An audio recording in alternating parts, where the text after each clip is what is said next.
ગણેશ ચતુર્થી પછી આવનાર ગૌરી મહાલક્ષ્મી ઉત્સવ મહારાષ્ટ્રનો મહત્વનો તહેવાર છે। 31મી ઓગસ્ટના રોજ ગૌરી મહાલક્ષ્મીનું આગમન થયું છે। આ 3 દિવસ સુધી ચાલતો તહેવાર છે। આ ઉત્સવ દરમિયાન ઘરોમાં આનંદ ઉત્સાહનું વાતાવરણ હોય છે। ભાદ્રપદ શુદ્ધ સપ્તમીના ગૌરી મહાલક્ષ્મીનું આગમન થાય છે અને 3 દિવસ બાદ વિસર્જન કરવામાં આવે છે। ભાદ્રપદ શુદ્ધ પક્ષમાં અનુરાધા નક્ષત્ર પર જ્યેષ્ઠા ગૌરીનું આહ્વાન કરાય છે।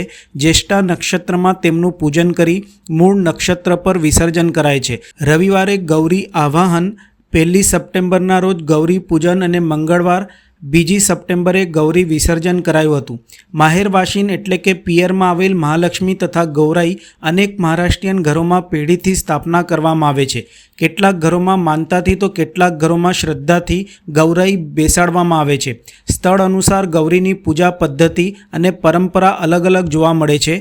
વડોદરામાં વસતા મહારાષ્ટ્રીયન પરિવાર જેઓ 150 વર્ષથી શ્રીજીની સ્થાપના સાથે માં ગૌરીની પણ સ્થાપના કરે છે। અગાઉ તેઓ મહારાષ્ટ્રમાં રહેતા હતા। તે જ પ્રથા વડોદરામાં પણ સ્થાયી થયા બાદ આજે પણ યથાવત રાખી છે।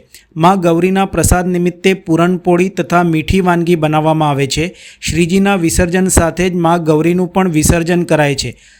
આ મહારાષ્ટ્રીયન પરિવારમાં ગણપતિ બપ્પા તથા ગૌરી મહાલક્ષ્મીના દર્શન અર્થે મોટી સંખ્યામાં શ્રદ્ધાળુઓ દર્શને આવતા હોય છે તથા દર્શન કરી ધન્યતા અનુભવે છે।